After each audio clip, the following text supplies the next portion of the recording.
All right, so yeah, a few of you said after the podcast the other day you didn't get to see the beach, so I thought I'll take you down the beach. Okay, and then I'll do a bit of an update about the astrology for this year. So here we go.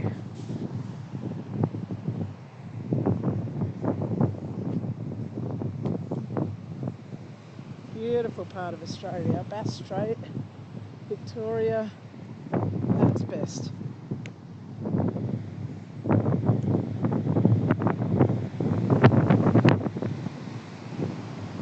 See it there? There we go.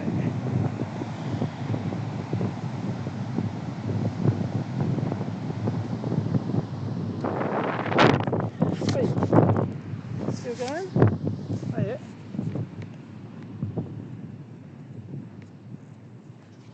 Okay, so I'm going to do an astrology interpretation for 2023. I've researched the number of astrologers. Here, we'll just get out of the wind first. Oh, turn the music down. Okay. All right. There's Koki, having a good sleep. Okay. All right. Astrology 2023. I'll just get my book, which is where? Just there. Okay. All right. I hope you got to see that. Not sure if you did. Okay, astrology 2023. So, got to remember with astrology that it's like it's potentials. The energy gives it potentials for what is possible.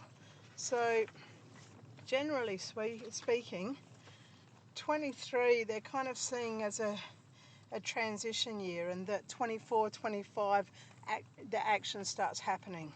I mean, saying that, well, they say even 23 to 25 is a time of transition. And the reason behind that is because Uranus, Neptune and Pluto are all in these next 2 years changing the zodiac sign that they're going into. And they take a long time to change signs. So it's quite significant to have 3 outer planets changing signs within 2 years of each other. The last time this happened was in 2009, 10, 11, and that's when the recession happened, Wall Street protests happened, and there were revolts in the Arab countries. And so, you know, what they're saying is that Mars is going to come out of retrograde on January the 12th. And it's been in retrograde since the end of October in Gemini. And so it's been really hard to find that forward moving momentum, you know, to go forward and put into action what we know. So from tomorrow, it's actually going to start going forward again. So it's a great time to launch projects and actually do them. Coupled with this, we've got Jupiter in Aries up until May the 16th. And so Jupiter and Aries are both fire signs, and Jupiter is about expansion, it's about going beyond the boundaries. And Aries is the leadership planet. It's the energy of spontaneously going forward at full tilt. You know, it's the optimist, it's the fire sign, it's cardinal fire sign. And so they're saying to set the objective, the goal is really important in January, and then go towards it. Use that strong motivation and forward movement to go forward. So if you don't have any goals, you know, in January, well, just choose something. Use the energy. You know, the energy is all there for forward motion. So to lose out on using this energy is to miss an amazing opportunity. So Jupiter will then go into Taurus on May the 17th, and it will stay there. I think, is that 2027? Anyway, it'll stay there for quite a while. And this time, so if you use this energy in Aries of going forward and doing and setting goals and just going for it, the Taurian energy will come in and allow you to be constructive with what you've started, to build a foundation.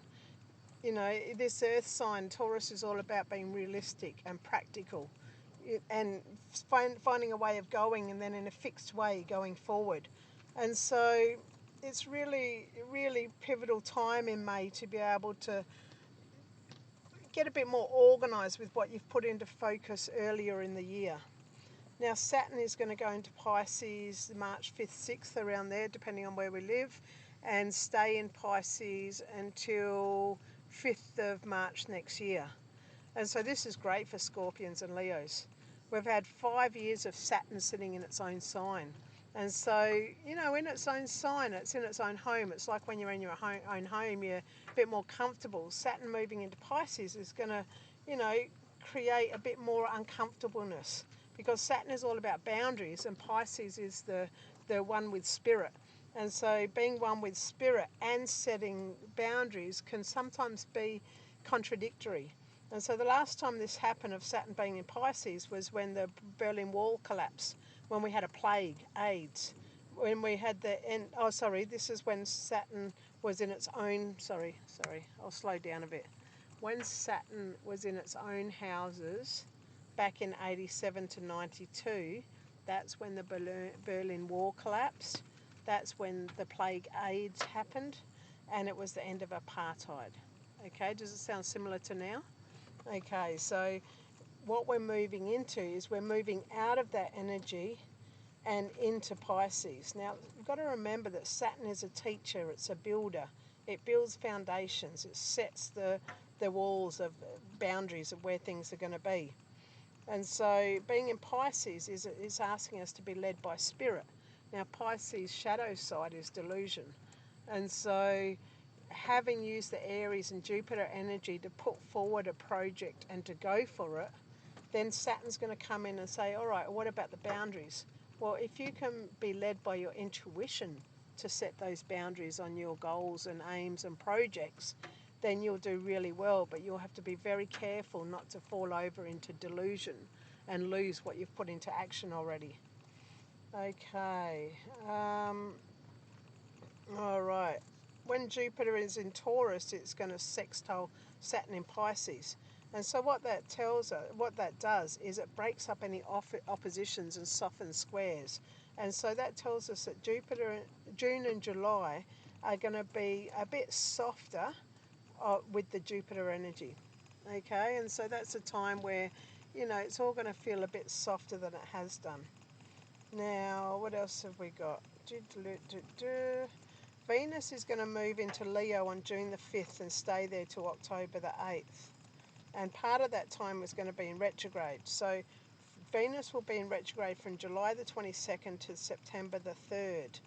Now, during that time, one of the astrologers, Christopher Renstrom, was saying that you need to watch out and be on guard from late July to late August, because it's going to be a time where it's going to be hard to trust.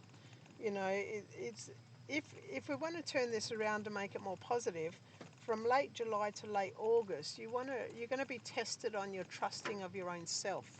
You know, as long as we're always trusting others, we're not really taking ownership of our own lives. And so to put that amount of dependence and responsibility onto someone else is to miss the point of finding your own inner discipline, your own inner self and values and what's important to you.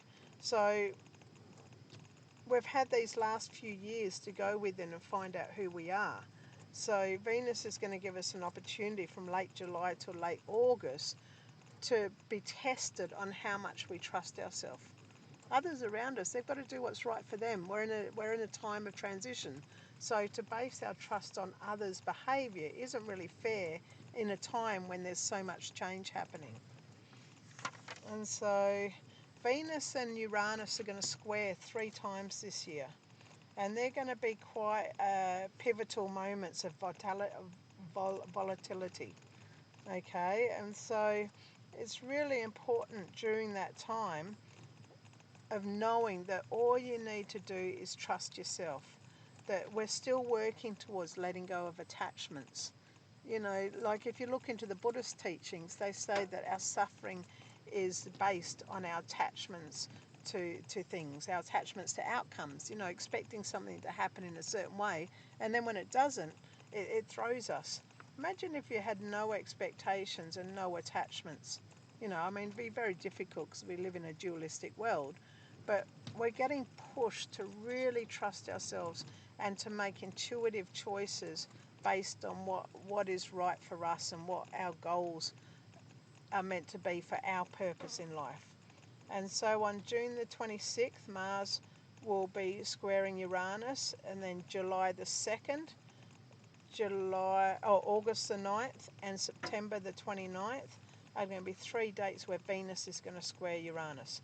So Venus is about beauty, it's about love, it's about values, it's about food, it's about supplies, it can be about money. Uranus is unpredictable. And so all of these things, when this square happens, may present unpredictable things with food resources, unpredictable things with the money, I was going to say money industry, with the money resources, unpredicted events with our relationships. And so July the 2nd, August the 9th, September the 29th, be open to observing what happens on those days. And I don't know how much we can stand in the way of the things that happen in our lives. You know, sometimes challenging events happen and we react in a certain way.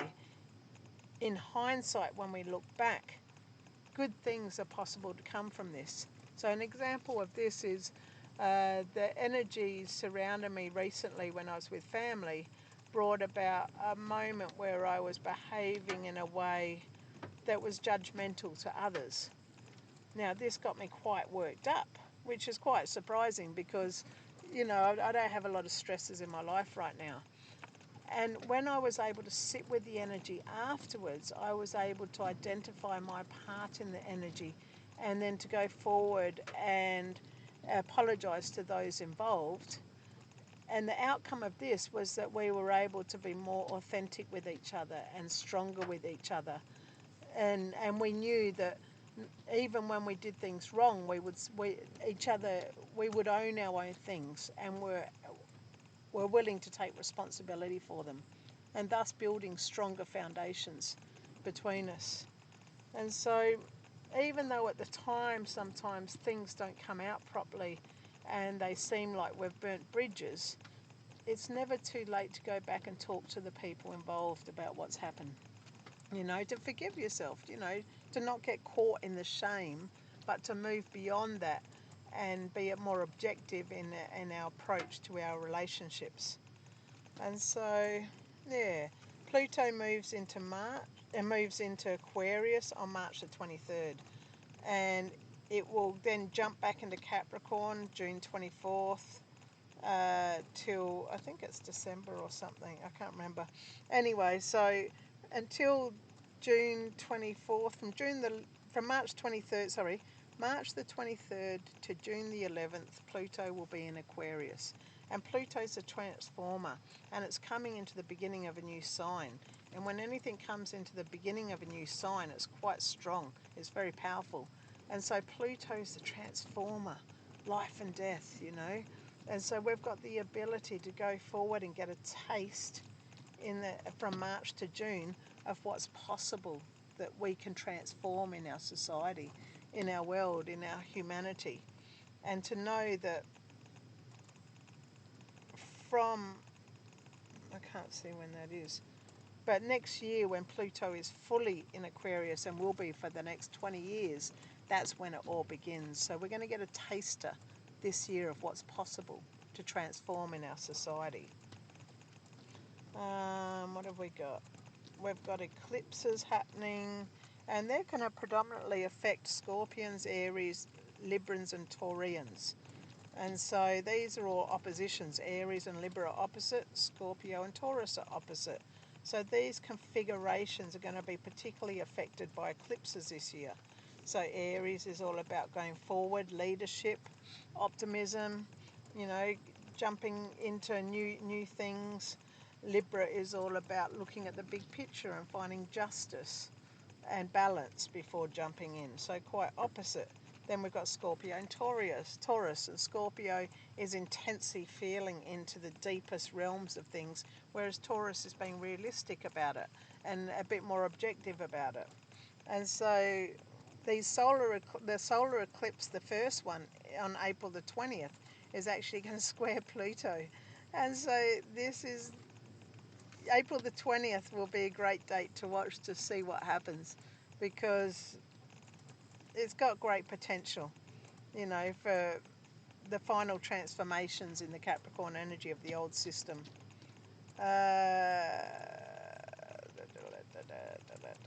So 2023 basically is a time of stabilizing, a time to contain. It's a constructive year. It's got the potential to build foundations for the coming years. It's about wrapping things up and securing things. It's all about rehearsing for what's to come, because once we get to 2025, then it's going to be time to get on with it. We're going to move more into the fire and air signs, and so it's going to be a lot more stronger and volatile energy to just go for it. And so this year is a good year to construct foundations, wrap up old businesses, and get ready to step over. And so in the numerology, we've got a number 7 year. And number 7 is all about learning, teaching, independence. It's often been denoted as magic. And so where's my notes on number 7? 7 is, according to a numerologist who is a Vedic astrologer, I'll get her name and post it after, she says that Ketu is the ruler of number 7, and that's the south node of the moon. And that number 7 is all about spirituality. It's about the 5 S's, the self, the solitude and secrecy. And there was another one that I couldn't quite understand what she was talking about. It's the number 7 years following on from the 6 year. So whereas the 6 year was about desire for relationships and materials and luxury and fun, the arts and music, number 7 it goes within, and it says, wait a minute, self, what is it that is bringing about this desire? We're not interested in the materials or desires anymore. We want to learn from this situation, you know, and then what can we teach on from what we've learnt? And so a great year for spirituality. And then having Saturn in Pisces is another support for this spirituality. What else have I got? Ketu. That's about it. Yeah, so there's the potential in the numerology and the astrology for this coming year. But, you know, what's this year for you? You know, it's been a tricky few years leading up to this year. You know, we had the unexpected events in 2020 with COVID and everything that went down, and 2021 we were trying to find the truth, and it was all a bit messy with all the vaccines coming in and everyone taking different sides of the fence within families and friendship groups. And then we had 2022 where it was kind of bittersweet. Each thing that happened was quite full on and yet had a sweet spot as a result of it. And so 2023, your perspective is going to be very important. You know, to sit in negativity and doom and gloom and to keep rehashing what isn't is going to keep you in that mode. You know, we're coming into this time of unification, and to go into unification is about letting go of duality. Doesn't mean we're not in a dualistic world still, because we are. You know, if I push this computer, it moves. That's dualism. You know, but in the unification mode, we can recognize the oneness of it all. Like Coco here, you know, she's a dog and I'm human, but we're both living, we're both breathing, we've both got organs in our body. Really, we're one. We're all made the same. You know, maybe slight differences in that, but we're all still one. And so when I look towards the future and put forward what I'd like to happen in my life, to put it forward just for me would be a waste. It's got to be for everyone. You know, otherwise what's the point? So let's say I put forward, I'll be a millionaire and I had the skills and gifts to be able to make this happen. Well, there's no point in me having $1 million if there's someone in the gutter next to me with nothing. You know, that's just a waste. It's a waste of energy for one person. We're coming to this time where we need to look at the whole of humanity, that whole big picture. Now I'm down in Victoria, and a few days ago I went to a sovereignty talk with a local group down here, and this lady got up and said, oh, fuck this about the establishment and beat that about the establishment. She was having a real go about they, you know, and it didn't feel good. because she's talking about our fellow humans and she's putting down our fellow humans. And this has been our past way of dealing with things, is to put someone down to put us up. See the dualism? Whereas what I wanted to get up and say at this meeting was, let's look at the future. Let's look at setting up how we want it to be. Because it's all well and good to have sovereignty and all these common law skills and everything. But if we haven't got a new system to walk into, it's like having the stairwell built, but there's nothing when we get to the floor that we're walking up onto. And so I feel there's been a bit of a knee-jerk reaction in the last few years in response to what's happened. And so I really feel like this year is a year about laying foundations for the future, of how we would like it to be, and any skills we have and any purpose we're able to put into action for all of humanity. This is a great time to do it. And so, some of you may feel like, oh, what can I do? I haven't got any skills or anything. Well, just meditate on it. Just put it out there. Just start thinking positively. And whenever anything happens that is quite amazing, even just like breathing clean air, just full gratefulness, thankfulness and appreciation for everything around us. And in this way we can all go together forward. And I commit myself to all of you out there to carry as much love as possible and light possible to support all of you in your way forward. And so I might just leave it there. And yeah, love to all of you so much. Okay.